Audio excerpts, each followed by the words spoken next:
Hi, welcome to my channel.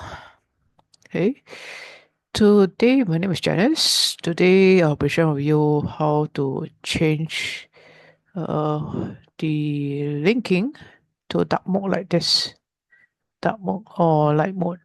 So how to do it? First of all, you need to go to your profile. So click on the icon at the top right hand corner. Go to settings and privacy. Okay, under settings and privacy, you will see this display, dark mode. Click on it. Then click on always on. Then you will turn to dark mode. And if you don't want dark mode, change it to always off.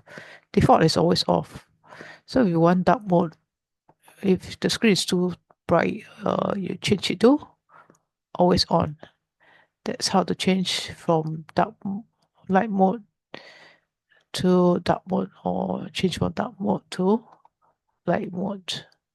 Okay, that's it. If you like the channel, please click the like button and subscribe to my channel. Yeah, and do follow me as well in LinkedIn and in my social media account, and yeah, YouTube. Thanks for watching. Goodbye.